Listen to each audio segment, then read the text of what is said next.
Hello, ladies and gentlemen. This is Kimberly Tyson. I'm the program manager with the Embryo Adoption Awareness Center and Nightlight Christian Adoptions. It's still January, so I can wish you a Happy New Year and welcome you to our first agency clinic webinar for 2011. I'd like to give a special welcome to Hope Pregnancy and Adoption Services today. Our topic today is professional perspectives on embryo donation and adoption, and it will be presented by our three distinguished guests. Ms. Chris Probasco of Adoption and Fertility Resources, a licensed clinical social worker. Dr. Daniel Stewart of Shawnee Mission Medical Center, a reproductive endocrinologist, and Mr. Sanford Kriegel of Kriegel & Kriegel Associates, a family law attorney. Our next two webinars will be on the fourth Wednesdays of February and March, and the one in March will be guidelines for counseling frozen embryo donors and adopters, and in March we will be presenting embryo adoption, learning the facts. It's easy to register for these webinars on our website, embryoadoption.org, and I would like to encourage you to visit our website if you haven't recently, as we have improved the organization of information and added a search feature to the site. During our presentation, all participants will be in a listen-only mode. There will be a question and answer session at the end of the presentation using the questions that you submit through the Q&A feature. You may submit your questions at any time during the session, and that's important to remember. So if you have a question pop into your head, go ahead and type it into this dialog box right over here and press the send button. It will send the question off to those of us who are the panelists. So you can see your question that you submitted, but all of the other participants will not see it, just the panelists. If you're not seeing this particular dialog box, you might see this box in the lower right-hand corner of the screen. Just click on that question mark icon and it'll open up the dialog box right below. We expect the presentation to last about 45 minutes with about 15 minutes for Q&A. So we'll be also distributing a white paper of today's presentation and a comprehensive list of all the Q&A submitted today during the webinar. If you are experiencing any technical difficulties during the presentation, you may submit your request to WebEx directly at the phone number on the screen, which is 866-229-3239. And as a reminder, this session is being recorded today.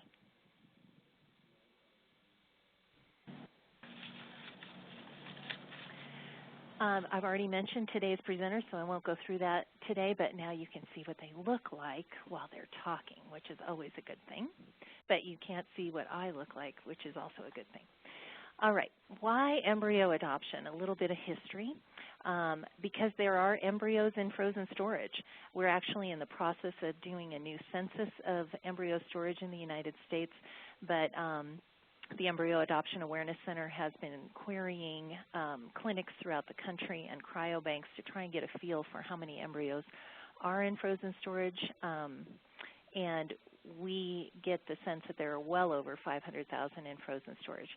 Now, not all of those are available for adoption, for sure, or not all of those are being donated to another couple, but there is a large number of them that are, and so embryo adoption is the process of matching the donor to the adopter and incorporating the social and emotional aspects of adoption into the process.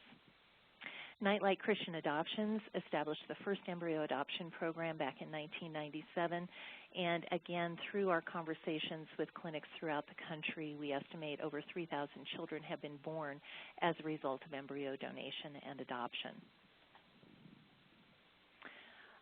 This is just a quick overview for those of you who may be unfamiliar with where the embryos come from. Those of you who are with us from clinics obviously know where these embryos are coming from.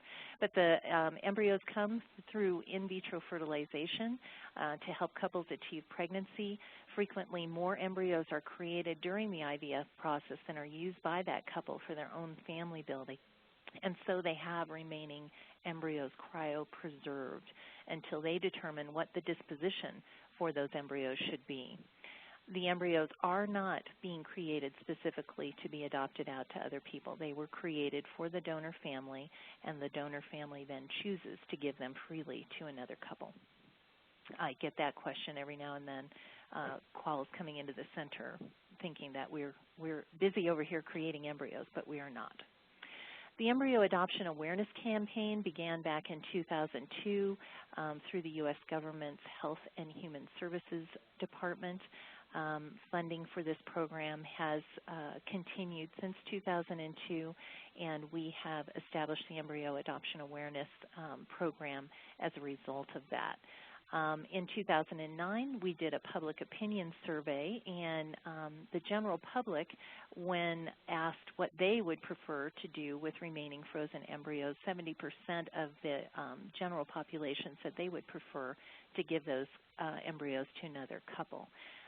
It is important to note that these were people who don't have remaining embryos, so they don't have that emotional connection that those who have created the embryos might have. But we thought it was an interesting statistic of the general population. Also, Nightlight has been working very diligently as a grant recipient to create more embryo adoption providers and more clinics who offer embryo donation programs in the U.S. And I'm pleased to let you know that we do actually have about 6 agencies in the process of establishing new embryo adoption programs, and many of those are in partnerships with fertility clinics. So we're excited about the rise in interest in embryo adoption. So with that, I would like to turn our presentation over to Ms. Chris Probasco, and she will give you the perspective from the licensed clinical social worker. Chris? Hello there. Good morning to everyone. We have done this professional perspective webinar in the past, and it was a great success, and I'm so pleased to be here with our team as we discuss the social, medical, and legal aspects of embryo adoption in the Kansas City area. Yes, I have been practicing since 1972, and I often say I don't look my age, but my hairdresser helps me every month.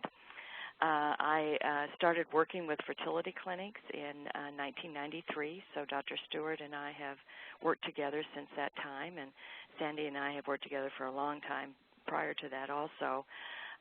Started offering embryo adoption as part of my adoption services in 2001, so been at this for 10 years, and then designed the first embryo donation and adoption program in working with the fertility practice in 2006, and this was with Dr. Stewart's program.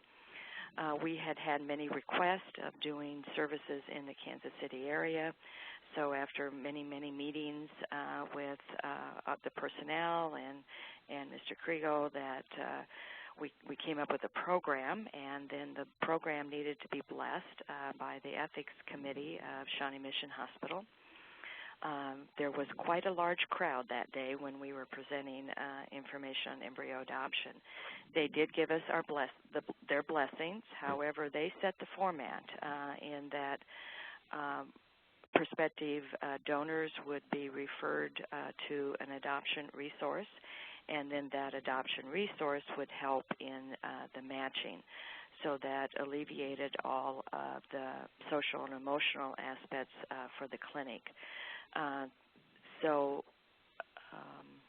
Let's do next slide. Alrighty, so some of the advantages for the clinics are shown there. But coming from an adoption world, we have learned in adoption that if you're child-centered and child-focused, then you have a program that will definitely meet the needs of all the family members. So in being child-focused, we have adoptions that we've all been very proud of, and children being born basically in miracles. From the clinic's perspective, it does remove all the administrative and social burdens that the clinic may maintain in terms of the matching process, communication between the donor and the adopter, documentation of what is needed for the home study and legal process, and also future tracking, so that these families are part of an adoption program, and then that adoption program will maintain communication in the future if needed, or help with any other services in the future. The counseling is with local families that have come either by the clinic recommendation or just that the community knows of this program. The local adopters also are identified by the clinic. Many of those families come from the fertility practices that I work with, and also from the community. Through the counseling, the donor then selects the prospective adoptive family, and all of these have open communication, either through email or personal contact. The adoption services is, again, child-focused. The donated embryos are awaiting a match, and they're usually in the fertility practices facility. And we can also do best practice for the resulting children. So everybody knows everybody. We don't have that old cliche that you're going to grow up and marry your brother, because the families work well together and are very respectful of each other. The next slide, please.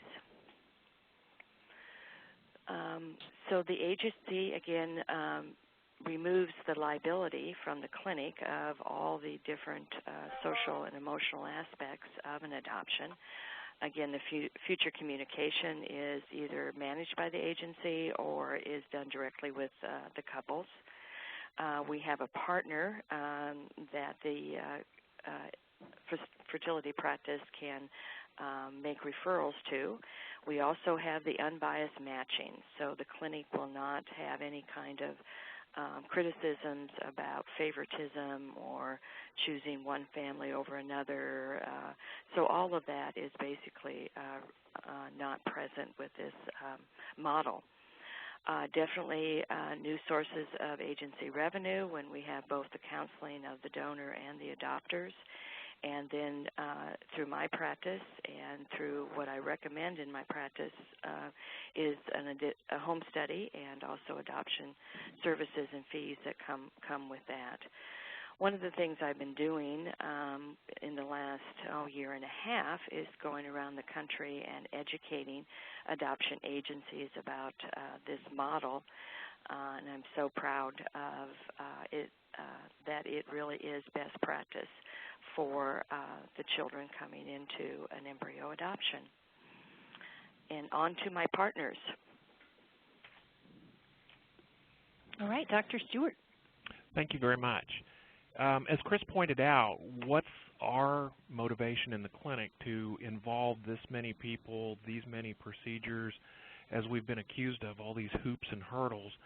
And the short answer from my perspective is it takes a lot of the potential headaches away from our staff and places them with people who are well educated and well capable of dealing with a lot of the issues. And as Sandy Kriegel will talk about, over the course of some of these, events have occurred across the country, and realizing that we have to change how we do things or modify the consent form to include things that nobody thought of previously. According to the first slide, the first column, emphasis is on patient care, offering direct assistance to patients regarding potential disposition of their embryos. We offer this to successful patients who have extra embryos stored, obviously, but we start from day one. The consent form that was put forth by the American Society of Reproductive Medicine a few years ago, a general template that included all the current issues, we adopted and modified specifically for our clinic. So from day one, patients are advised that one of the things, if they have extra embryos, is being able to donate them to another couple. The second column, reduce embryo storage capacity requirements either on or off site. As was mentioned previously, currently the guesstimate is at least 500,000 embryos are stored across the United States.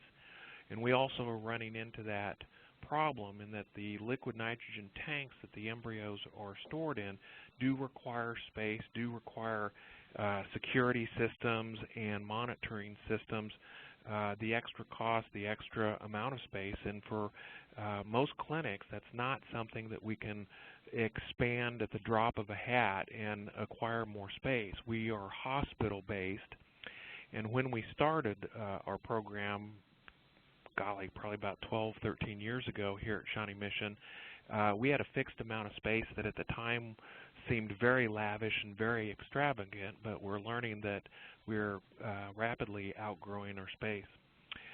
Third column, we do assist clinic patients who've exhausted IVF alternatives.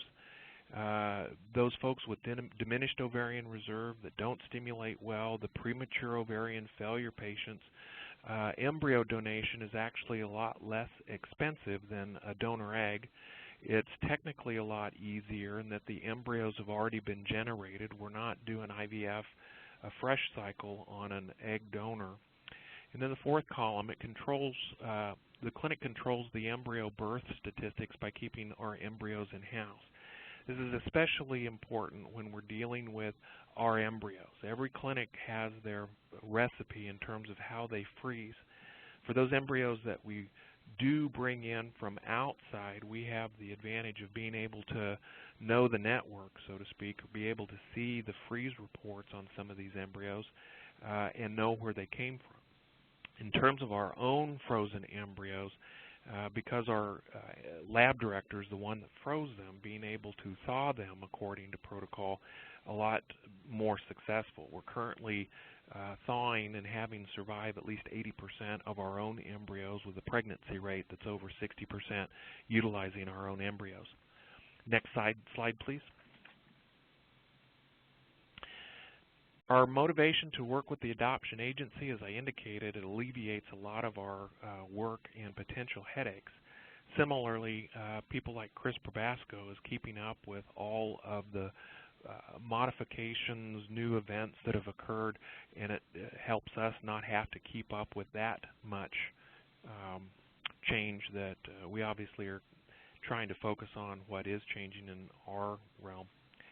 Existing patients who donate receive counseling regarding their gift from non-clinic professionals, as Chris indicated, helps alleviate any potential liability from our standpoint that either we're accused of playing favorites or selecting certain couples with certain characteristics as opposed to a very non-biased approach. Similarly, experienced people who know all the issues can more appropriately counsel patients about who you're going to tell, when you're going to tell, how you're going to tell. New patients are directed to our clinic by the agency. There's always that potential for bringing in new revenue, and especially since word's gotten out across the country, more and more couples are finding out about embryo donation, and a lot of them wind up starting with an adoption agency saying, how do I get started doing this? For those agencies that are well educated, those are the times that they'll say you need to see Dr. Stewart and his clinic. They're doing a lot of embryo donations, and they'll be able to give you the information from a medical perspective of how to get started, banks that we use, and that kind of information. The agency manages the program, not us. As I indicated, it's very unbiased matching that's done by the agency, parties that are out of arm's reach, so to speak, so that we're not accused of playing favorites. It does reduce the clinic administrative requirements and future liabilities, and Shawnee Mission is a Seventh-day Adventist facility, and as Chris indicated, that was one of their big concerns, was that the liability for things down the road that haven't happened yet. Working with Chris Probasco and Sandy Kriegel takes that out of the hospital's realm and into other capable hands. As Chris indicated, future communication between the parties is done through her office and not by the clinic. And while there are certain records that are maintained here in the medical clinic, again, HIPAA rules and regulations, we're not going to release information until we have authorization from all parties that are involved. And as indicated, the clinic, we continue to control and maintain statistics regarding the creation, freezing, thawing, the transfer of embryos, birth rates, and in-house donated embryos. the American Society of Reproductive Medicine, the Center for Disease Control, the CDC. We are members of SART, the Society of Assisted Reproductive Technologies, and are responsible for annually reporting all procedures that we do here in the office. So the next slide. What kind of qualities are you looking for when you're working with a partner, especially from a medical perspective, those that are going to be doing the actual thawing and the transferring of the embryos? It's important that we're working with programs that follow the national guidelines. The American Association of Tissue Banks is responsible for all tissues, whether it be blood, whether it be organs, whether it be sperm, eggs, setting forth the guidelines to be able to say, we're going to do this safely, that's going to protect everybody involved in the process. The Food and Drug Administration has ongoing changes to their list of labs that are required to make sure that embryos are not going to generate disease processes down the road. Seems like those requirements are changing on a month-by-month basis, but we are following national guidelines. Thirdly, as I indicated, the American Society of Reproductive Medicine, they are found on the web at asrm.org, and you can access the volumes of guidelines that we follow. They're the most up-to-date, who can be a gamete donor. There's 33 pages or more of characteristics, what you can do, what you can't do in order to be able to donate embryos. Second part of the slide, accessibility to embryos. Patients do receive disposition counseling at what stage of the IVF process. It's not one of the things that patients get blindsided by at the very last minute. They've got embryos frozen. Oh, by the way, can we use those embryos for another couple? In our program, patients are educated from day one about these are the options that are available. You might not have to choose any of them right here, right now, and especially here in the Midwest. Still relatively a conservative group of people. The biggest problem that we have are couples saying, I'm just not comfortable with the thought of one of my offspring being out there and I don't know who they are.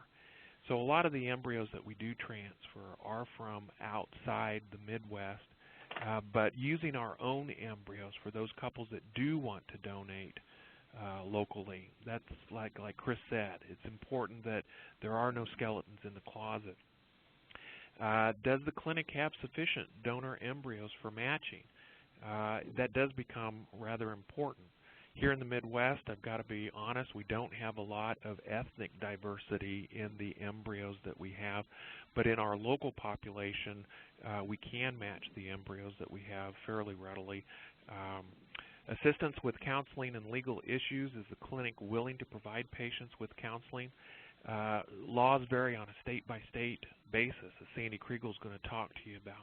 Having somebody that knows Kansas law, Missouri law, and can work with people in other states in terms of what the specifics are. Sandy's going to get into details and more the reason to get that aspect of what we do out of the clinic and into the capable hands of those people that are experienced and well educated. Does the clinic have a preferred attorney in the area? It's important to be working with somebody that specializes in reproductive law. To walk into any general law office and say, I need a contract for an embryo donation, a lot of times people will look at you and go, what do you mean? The nice thing about working with somebody like Sandy Kriegel is a patient that walks in and says, I need a contract for embryo donation, he can look at them and say, Kansas side or Missouri side, and be able to provide the template that has blanks to fill in. So working with established people, very important. It has saved us an awful lot in terms of headaches over the years and is a type of scenario that I'd advocate any program doing embryo donation to seriously consider. And with that, I'm done with my slides, and we'll turn it over. All right, Mr. Kriegel. Thank you. My name's Sandy Kriegel. I've worked with Dr. Stewart, Chris Probasco for a long, long time. Chris and I probably have been doing adoptions together for more than 30 years, and the protocols that we put together at the beginning of this process largely reflect the adoption experience that Chris and I had. And I know many of you are with traditional adoption agencies. And to probably understand the legal process, the easiest way to look at it is through the eyes of a traditional adoption. The difference being, of course, that the child is born to the intended parents in an embryo adoption scenario. But for that critical difference, the way that we've put this together and the way that I think it's easiest to understand and analyze it is through that traditional adoption format. Chris will work, our social worker will work with the prospective adoptive parents, the people who are actually the couple that's going to be giving birth to the embryo that's going to be transferred, much the same way that I think she would do a traditional prospective set of adoptive parents. From our standpoint, from the lawyer's standpoint, we're looking at a scenario where we want to make sure that when a baby's born, there's no question as to who has legal rights to that child, who in fact are the legal parents, and are the intended parents justified in feeling comfortable that when a child's born, that child's going to be theirs and there's not going to be anybody knocking on their door someday saying, oh, by the way, I'm the genetic mother or I'm the genetic father, and I think I may have certain rights. First of all, every state is different. Some states have laws that specifically cover these issues. Either fortunately or unfortunately, the two states where we do most of our work, Missouri and Kansas, don't have any laws. So we've developed a set of guidelines and protocols that we follow, that the courts are very comfortable with here, which may or may not fit your particular jurisdiction. But if you are interested in setting up an embryo adoption program through your adoption agency, or if you're a lawyer, you're interested in getting involved in it, I really strongly recommend the model that we've developed here, where you have a clinic that you're very comfortable in working with. In this case, Dr. Stewart's clinic.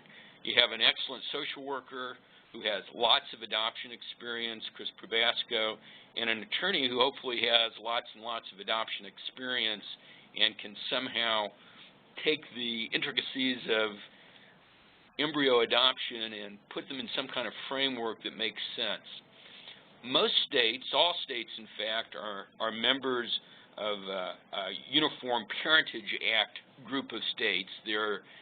All 50 states have some form of the Uniform Parentage Act passed in their state. And that act has a part to it that says that if a child is born to a woman, that woman is presumed to be the biological mother, and the man to whom she is married is presumed to be the biological father, which really works out well in the embryo donation, embryo adoption scenario.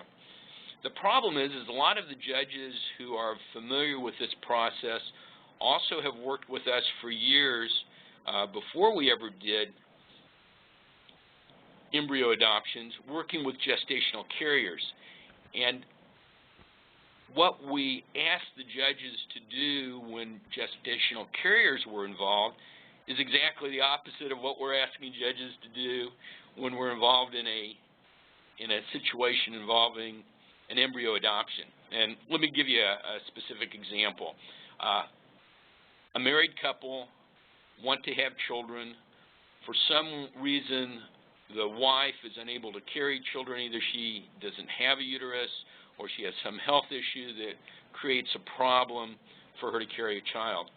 In those scenarios, for years, well before we were doing embryo adoptions, Dr. Stewart would do a procedure, an IVF procedure, where they would have embryos available for implantation in a gestational carrier's uterus, sometimes a friend, sometimes a relative, sometimes a paid gestational carrier who would carry the baby to term.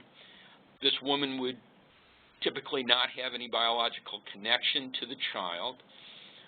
And when the baby was born, we'd have to go to a judge and say, hey, judge, the woman who just gave birth to the child, first of all, has no genetic relationship to the child.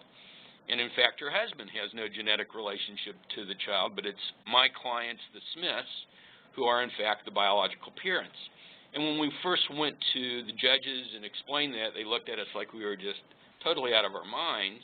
But over the years, we've been able to explain the procedure, and judges are very comfortable with that.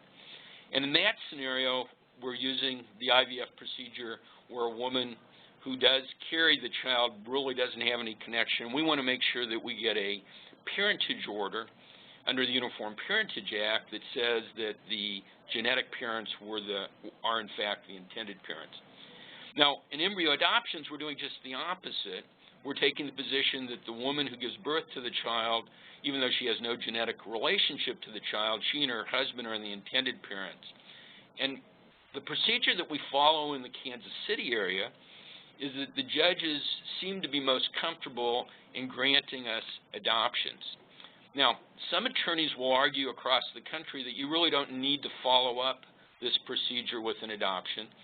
And I don't want to contradict those attorneys, but they need to be very certain about the laws of their states, how the judges interpret it. Here locally, we're most comfortable in actually getting a formal court-ordered adoption decree following the birth of a child. The dilemma that we're concerned about is if somewhere down the line the genetic parents learn of the existence of a child that's born through the embryo adoption procedure, we think there's at least a possibility that they could claim some kind of interest in that child, either being the father, being the mother, having some kind of custody or visitation rights. And knock on wood, we've never had that come up. But a lot of that is because of the work that Chris Probasco's done and good people like Nightlight Christian Adoption have done, and making sure that people who are involved in this process are appropriately screened. Why don't we flip to the next slide? Everybody comes to this situation with a little different perspective. What everybody wants to happen is that they want the lawyer to keep them out of court, keep them out of trouble. The clinic has its own perspective. The donors have their own perspective. The adoptive parents are the ones that are most concerned. They want to make sure that if they do have a child, that child is going to be theirs and nobody's going to question their maternity or paternity. And the agencies, of course, want to make sure that they're not dragged into any kind of lawsuits in the event there's some question about issues here. The attorneys have to pick a client. Attorneys can't represent all the parties here.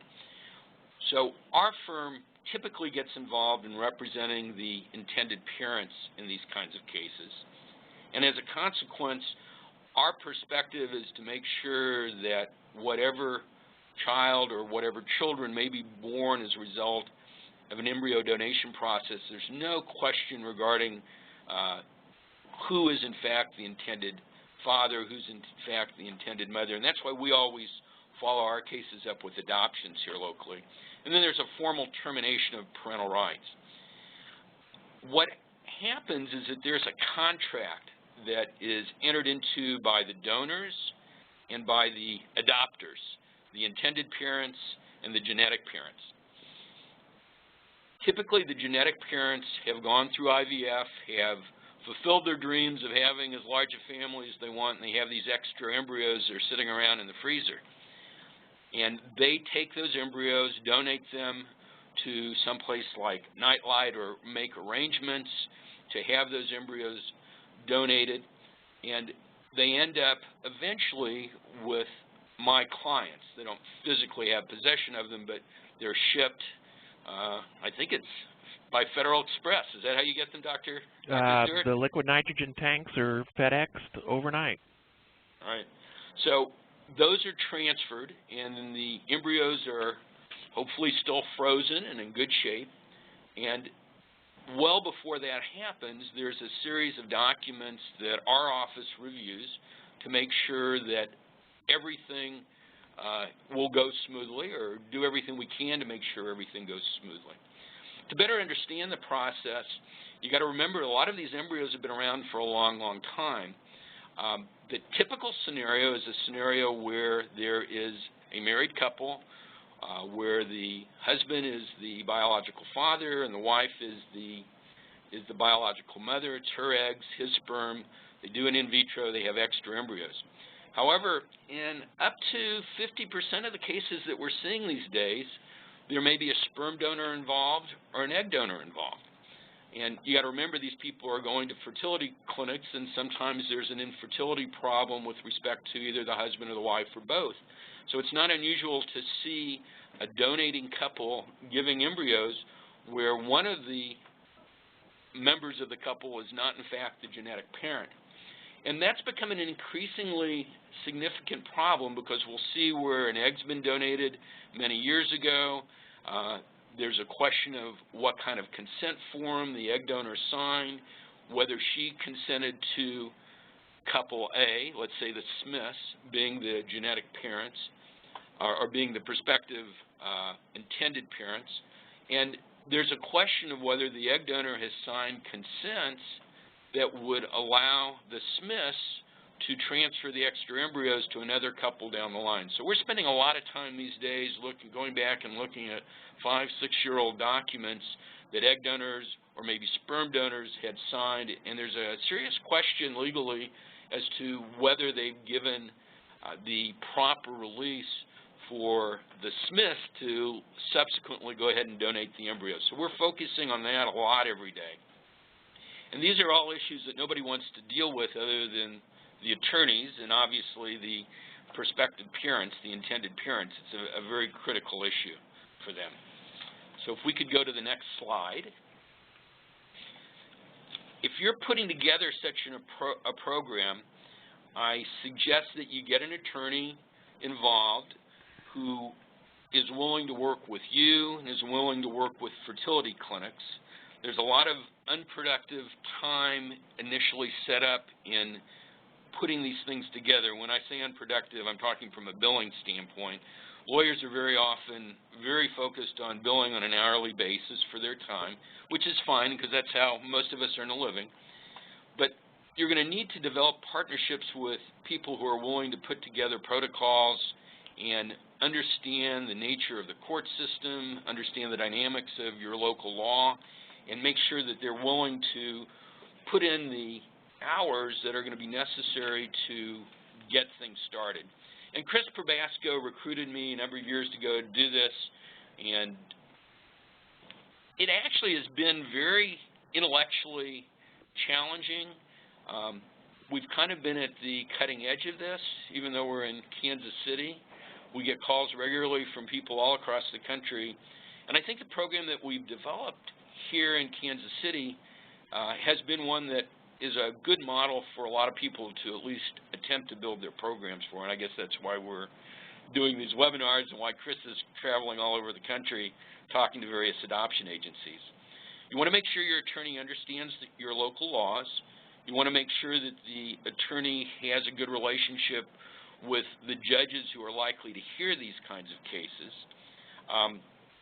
Attorney needs to understand that there is both a contract basis for these things to be worked out before there's any embryo transfer, and then we strongly believe here anyway that there needs to be a follow-up with some kind of formal determination by a court saying that these children or this child who's been born through this procedure is actually this particular couple's child, and formally terminate the rights of the biological parents.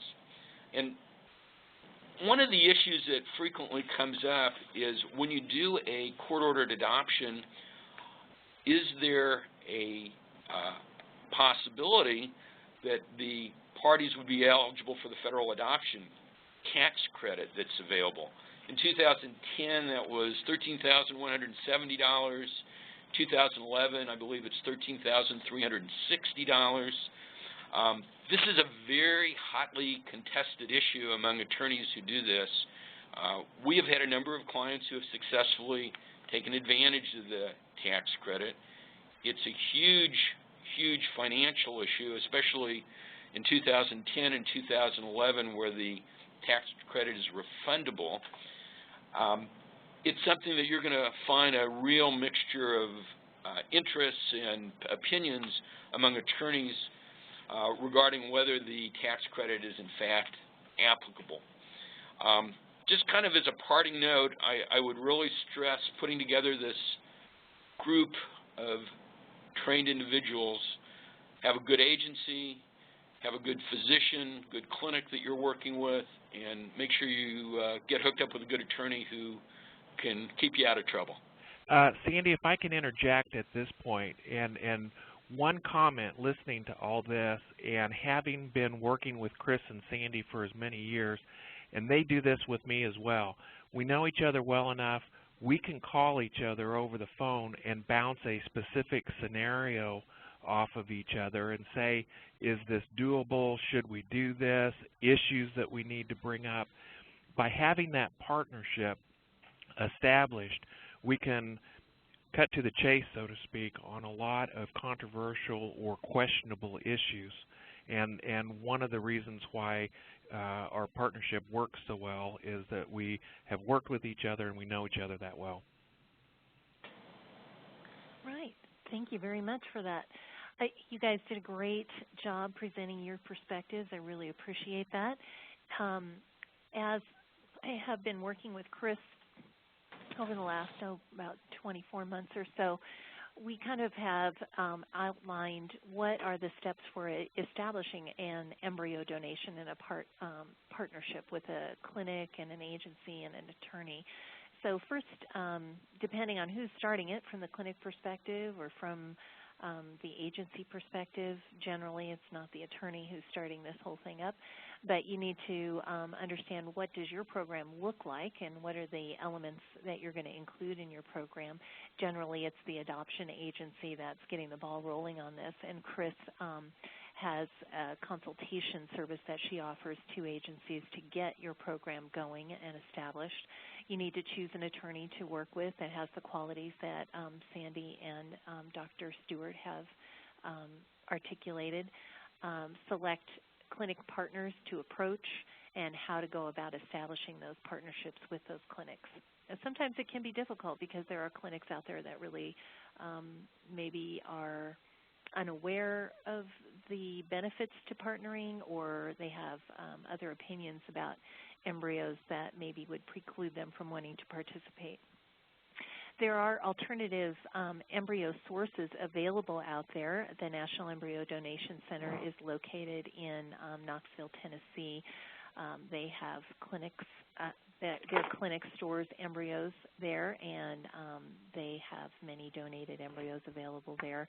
So the reason I bring this slide to your attention is that if the clinic you're working with, for whatever reason, does not have any available donated embryos, there are other sources that your adopting family might be able to approach to see if they could get embryos from another source shipped to their clinic of choice there in your partnership.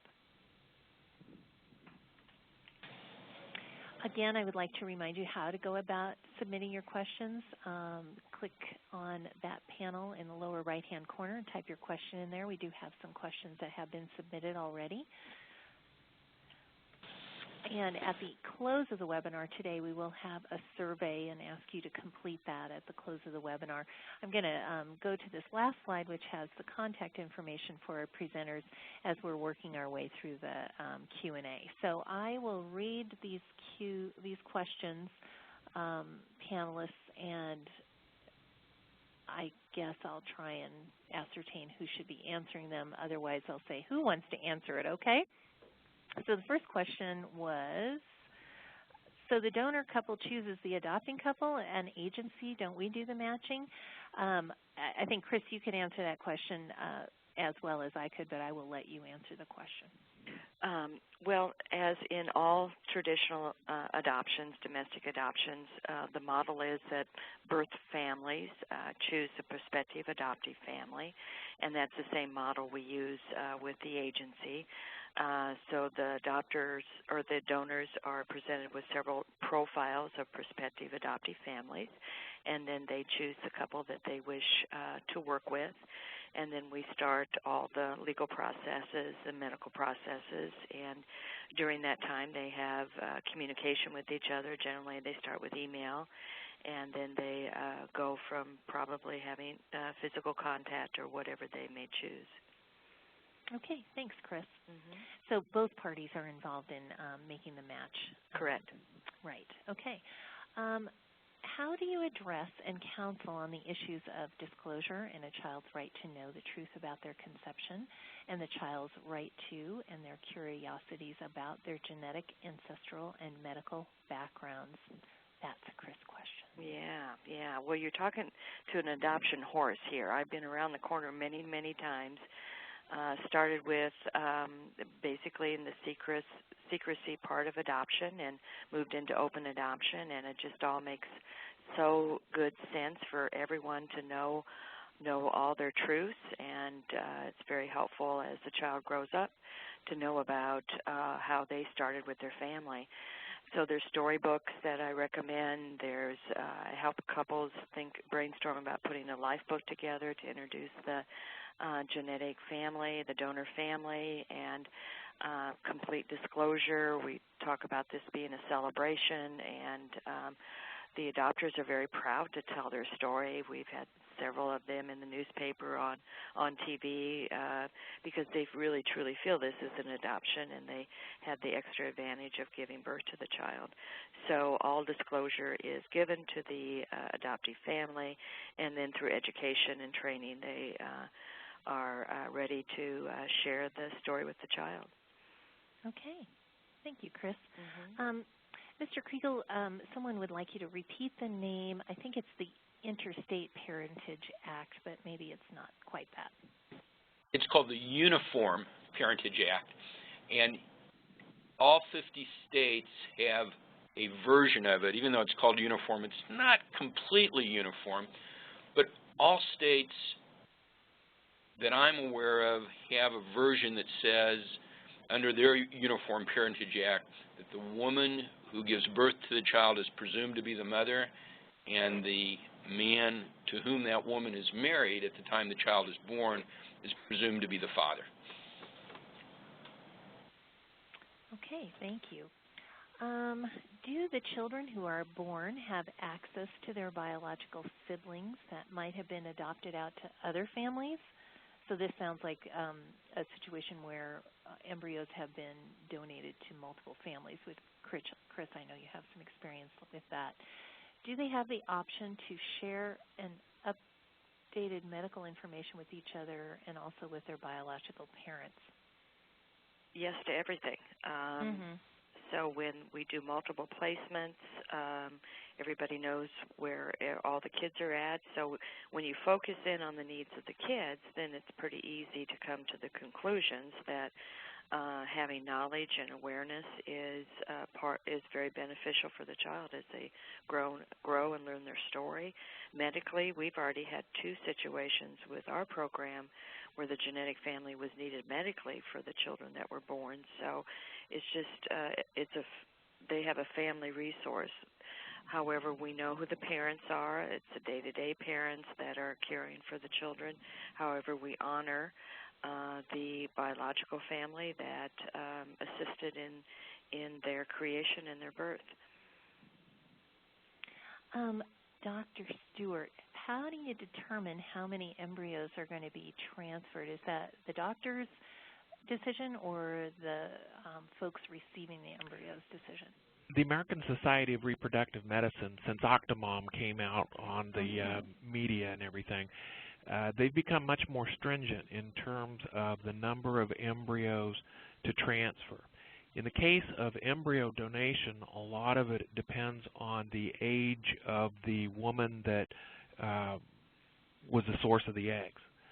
And in couples that are under 35, good quality embryos, the maximum that we're supposed to put back is 1 or 2. This also applies if the recipient couple, if she's 40, you have to look at the age of the egg that generated the embryo and go based on that. So we negotiate that number with the couples. We tell them what the national guidelines are. If somebody asks me to transfer more than is recommended by our national people, I have to say that as a member of SART, I will honor and abide by the SART guidelines and the ASRM guidelines. So while it is a number that we negotiate, it's in a relatively small margin that's put forth by the national folks. And I would imagine if you have a patient who's working with you, they've chosen you for a reason. They trust your opinion, and it probably doesn't become an area of conflict very frequently. Correct. Since there's so much open negotiation from day one, they understand what's involved. They understand the process. They understand that we follow national guidelines. It doesn't become an issue. What we do see are those couples who seek us out and then want to try to save money by cutting this corner or cutting that corner. And we've all learned, Chris, Sandy, and I, we've all learned over the years that your best bet, build a program, follow the rules, you don't cut corners, and that alleviates a lot of problems and stress down the road. Thank you. Mr. Kriegel, does an attorney have to be involved with each adoption individually? It's going to depend on your local jurisdiction. If you go to an adoption court locally here without an attorney, the judges are not going to receive you particularly well unless you're just very, very knowledgeable layperson. If you were to show up and want to do an adoption involving an embryo donation, I think the judges are going to be very, very suspicious. So I think the answer is probably technically not. The answer I always give to clients is, do I have to have an attorney to do this? I'll say, no, you don't have to. You could also do your own appendectomy, but I wouldn't recommend that either. It's a pretty precarious situation going into court looking to terminate the genetic parent's rights and affirming your own rights to a child without an attorney. So I would be very, very I'd be very wary of anyone who wanted to do their own adoption unless they have a lot of experience in that area. Well, and I think in addition to that, Mr. Kriegel, when we're talking about going in front of the court, we do like to have an attorney with you. I think absolutely. I think also folks think that they don't really need the legal aspect of embryo in an embryo donation and adoption situation, but the reality is we're talking about contract law and that embryos are treated as property in the United States. And it's, I think some folks do their own matches individually, and they think they can bypass a lot of the procedures that, they cost money, but in the reality, they probably should pull an attorney in, at least have some legal advice going into how to negotiate that transfer of property. Wouldn't you agree? Yes. In the scenario that we follow is the social worker is very involved, the physician's very involved, and the attorney gets very involved really at the very beginning, and that contract that you have between the donating couple and the intended parents, the adopting couple, is really a critical part of the whole thing. And for an attorney not to be involved in that beginning stages, I think is a big mistake. As a practical matter, it's not a huge expense, and a lot of the agreements that we see from agencies like Nightlight Christian Adoptions through their Snowflake program, we're very, very familiar with their agreements, and it's not a matter of spending hours and hours on every new agreement. It's the kind of thing that you've looked at it once, and maybe there's a few changes here and there. So getting the attorney involved in the beginning stages is, I think, a real critical importance, and it protects the agency, it protects the physician, and probably most importantly, it protects the intended parents. And everybody just seems to be a little happier if there's an attorney dealing with the legal issues from the very beginning. Thank you. How many clinics should you, as an agency, pursue partnership with? So if you were going to think about establishing a partnership, is that a one-to-one type of reflected partnership, or going to look for more than one clinic to partner with? What would you say to that? And I think I'll throw that question out to both Chris and to Dr. Stewart. Okay, Dr. Dan, you go first. I think every clinic, and it's going to depend on your state, and some states that where IVF is mandated or infertility coverage is mandated, places like Boston and a clinic that's doing 1,200 cycles a year, that's going to have different dynamics than here in the Midwest where we've got, I think, like 5 or 6 smaller programs. Every clinic has their style, their areas that they like to pursue. The more clinics that you're involved with, I think the more you're going to have to open your rules and regulations to be able to accommodate different philosophies. One-on-one, obviously if it's a small program, you're not going to have that much business to really justify its costs. So I think there's a happy medium that maybe a clinic or 2, depending upon who's in town, is reasonable. Yes, I agree. You know, a couple clinics or 3 is a very good way to manage, especially in the smaller fertility resources in your city. So I do work with a couple other clinics for this. However, my main business is with Dr. Stewart, so we share a lot of folk in common. Okay, and I think we have time for one last question. I think this one is for you, Dr. Stewart. Because the IVF process, this is a perception, because the IVF process uses initially the healthiest embryos for the fresh cycle, are the frozen embryos used through the donation adoption process likely to be unhealthy embryos? The quick answer is I don't know. As indicated at the first slide, there currently is 2,000–3,000 kids that have been born as a result of embryo donation. Spontaneous birth defect rate in the general population is about 4 to 6%, meaning that we have to have literally tens of thousands of kids to be able to say there's a statistical difference. When couples ask me that, I say it's the strongest, healthiest embryos that are going to survive the freeze-thaw process. And so I'll tell you in about 20 years whether that there's really going to be a difference. As one of the things that I mentioned earlier, the network across the country is small enough that if I know who froze those embryos and what kind of reputation that program has, those are going to be better embryos than other programs that are no longer in existence and have a lot of controversy behind them.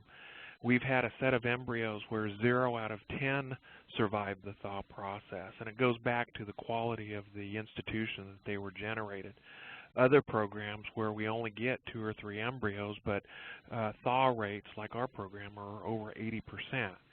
So is there an increased risk of birth defects? Don't know. Haven't seen it. I'll let you know 20 years from now. All right. Well, thank you very much for your presentations today, and we're very glad for all of you who attended. I'd like to encourage you to go visit the embryoadoption.org website to see some of our upcoming webinars and encourage you to attend those. Thank you, everyone, for attending today. Have a great day.